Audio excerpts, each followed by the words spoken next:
Hi అండి, నమస్తే. Welcome back to మీతో నా దగ్గర చిన్న మాట.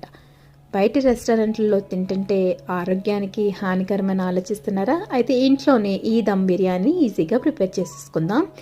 దానికోసం బాస్మతి రైస్ని ఒక హాఫ్ అన్ అవర్ నానబెట్టుకోవాలండి.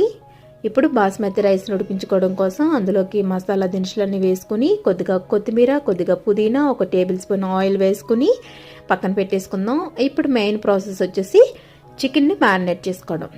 నేను ఈ చికెన్ని ఓవర్ నైట్ అంతా మ్యారినేట్ చేసుకున్నాను. ఇందులో ఉప్పు, కారం, పసుపు, గరం మసాలా, అల్లం వెల్లుల్లి పేస్టు, సరిపడా పెరుగు వేసుకుని ఒక హాఫ్ చెక్క నిమ్మబద్ద వేసుకుని నైట్ అంతా కూడా ఫ్రిడ్జ్లో పెట్టేసుకుని నానబెట్టుకున్నాను. బిర్యానీ చేసే ముందు ఇలాగ ఫ్రైడ్ ఆనియన్స్, కొద్దిగా కొత్తిమీర, పుదీనా వేసుకుని 1 టేబుల్ స్పూన్ ఆయిల్ వేసుకుని చక్కగా కలుపుకొని 5 మినిట్స్ పక్కన పెట్టేసుకున్నాం. ఇప్పుడు స్టవ్ ఆన్ చేసుకుని దాని మీద బాస్మతి రైస్ ఉడికించుకోవడానికి వేసుకున్న ఆ వాటర్ గిన్నెను పొయ్యి మీద పెట్టుకుని నీళ్లను మరిగించుకుందాం. వేరొక పొయ్యి మీద చికెన్ పెట్టుకుని మూత పెట్టుకుందాం. ఇప్పుడు నీళ్లు మరిగిపోయినాయి కదా, నానబెట్టుకున్న బాస్మతి రైస్ని ఈ వాటర్లో వేసుకుని 75 to 80% మనం బాస్మతి రైస్ని ఉడికించుకోవాలి. ఈలోపు మనం చికెన్లోకి వాటర్ ఎలాగా బయటకు వచ్చేస్తుంది అనమాట.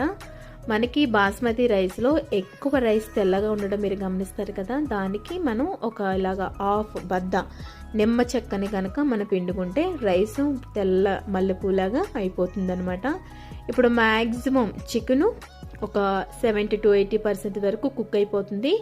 ఇలా 70 to 80% కుక్ అయిన రైస్ని ఈ చికెన్ మీద వేసుకుని ఈ చికెన్ ఉడుకుతున్నప్పుడే కొద్దిగా గ్రేవీ తీసుకున్నానండి. ఆ గ్రేవీని మధ్యలో వేసుకుని కొద్దిగా పుదీనా, అలాగే కొంచెం ఫ్రైడ్ ఆనియన్స్ ఒక లేయర్ కింద వేసుకున్న తర్వాత మరలా ఎక్స్ట్రా రైస్ని దాని మీద వేసేసుకోవడమేనండి. ఇలా వేసేసుకున్న తర్వాత ఈ రైస్ మీద మరలా వేరొక కోటింగ్ కింద ఫ్రైడ్ ఆనియన్స్, కొత్తిమీర, అలాగే పుదీనాను వేసుకొని 1 టేబుల్ స్పూన్ నుంచి 2 టేబుల్ స్పూన్ల వరకు నెయ్యి వేసుకోవాలి.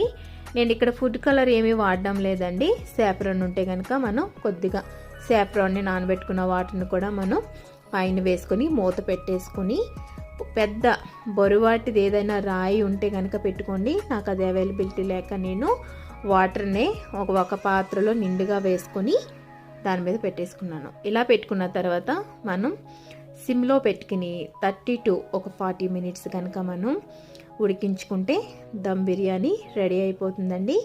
సో ప్రాసెస్ చాలా సింపుల్, బట్ చేసుకోవడానికి కొంచెం టైం పడుతుంది అనమాట. సో చూసారు కదండి, ఫైనల్గా ఈ బిర్యానీ కనుక మీకు నచ్చితే కనుక మర్చిపోకుండా లైక్ చేయండి.